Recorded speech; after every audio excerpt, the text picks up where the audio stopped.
अच्छा, protection rights act 2019 के तहत बहुत सारी चीज़ें आई हैं कि जो ट्रांस के जो हक हैं उनको कोई मार ना पाए। तो जो पॉलिसीज़ बन रही हैं और जो इम्प्लीमेंटेशन हो रहा है, क्या उनमें कुछ दूरी लगती है आपको? बहुत दूरी है। अभी इनफैक्ट उसमें कई सारी चीज़ें बोली गई हैं उस एक्ट के दौरान। जैसे कि एक है कि अगर आपको कोई मेंटली एंड फिज़िकली हरास करता है, उसकी सज़ा 2 साल मैक्सिमम दी गई है, 6 महीने से 2 साल। वो भी तब कि जब आप उसकी रिपोर्ट लिखवा पाओ, आप उसके केस कर पाओ। हम लोग की रिपोर्ट तो लिखी जाती नहीं है बिकॉज़ पुलिसमैन हैं, they are not sensitive enough. वो बहुत वियर्ड क्वेश्चंस करते हैं जब कोई हरासमेंट होती है तो। Why do they don't write a report from the trans जिस कम्युनिटी? देश में एक फीमेल की आवाज़ नहीं सुनी जाती, आपको लगता है ट्रांस फीमेल की आवाज़ सुनी जाएगी? यू नो हमारे देश में कल भी द्रौपदी थी, आज भी द्रौपदी है।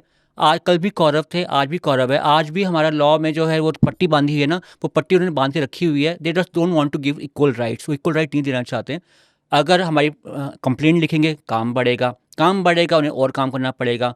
कल तक तो सोचते थे कि हम लोग तो फीमेल्स की लिख रहे थे रिपोर्ट्स, अब ट्रांस लोग भी आ गए हैं रिपोर्ट लिखाने के लिए। उनको ये समझ में नहीं आता है ये कि भई हमारे साथ जो है, अगर रेप फॉर एग्ज़ाम्पल मैं बोलती हूँ, बड़ा वर्ड बोलती हूँ रेप कैसे होता है? बिल्कुल उनको समझाओ बैठ के। तो that is another I mean mental harassment for us to explain them. कुछ एक्सप्लेन करने के लिए बहुत मेंटल हैरेसमेंट फर्स्ट यू होता हैव है। To go through all of that and then you have to explain it to them. Exactly मैं तो एक अगेन बात गो बताती थ्रू हूँ दैट। आपको कि 2022 में मैं एक फिल्म देखने गई थी अपने फ्रेंड के साथ में। इट वाज इवनिंग का टाइम था।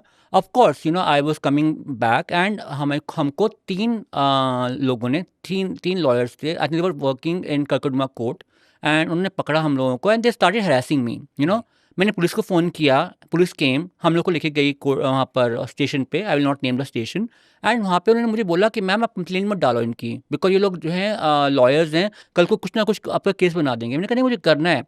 बहुत देर तक मेरा काउंसलिंग किया, काउंसलिंग क्या बोलूँगी, बहुत ज़्यादा मतलब मुझे हरास किया पुलिस वालों ने, प्रेशराइज़ करना था प्रेशराइज़ सच में। किया। एंड 1 डेढ़ घंटे के बाद मुझे बोला गया, आप मैम आप क्या करना चाहते हो? तो मुझे फिर कंप्लेंट नहीं लिखवानी पड़ी उनकी, because I had written a complaint. मैं कहते नहीं, आप कंप्लेंट मत लिखो ये सब। सो वो डिस्करेज करते हैं एंड आपको। This is happening when you are a well known exactly उनको सेलिब्रिटी। दिखाया।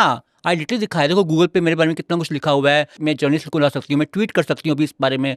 नहीं, कुछ फर्क नहीं पड़ा। बोले कि नहीं आप मत लिखो। तो जब आप रिपोर्टिंग लिखोगे तो उन 6 महीने से 2 साल की सज़ा कहाँ जाएगी? एक पॉइंट ये था। सेकंड पॉइंट ये है कि आपको कोई अपने घर से निकाल नहीं सकता है। अब आप अपने माँ बाप की केस करोगे? अगर माँ बाप ने बोल दिया निकल जाओ हमारे घर से, आप क्या केस करोगे? सो कई सारे लूप होल्स हैं। इवन जया बच्चन जी ने भी बात करी थी इस बारे में इन द पार्लियामेंट कि भाई ये सब जो है आपको डीएम को क्या बताना पड़ रहा है कि हम ट्रांसजेंडर हैं। Why we do need a transgender card to prove कि हम ट्रांसजेंडर्स हैं? Why can't government issue a certificate भी आप एक डीएम के पास क्यों ही जाना? डीएम सेंसिटाइज है नहीं है। So there are so many loopholes. आप बोलते हो ट्रांस राइट प्रोटेक्शन बिल, पर वो ट्रांस राइट प्रोटेक्शन बिल को हटा के और I think trans right harassment bill, it's more of harassment.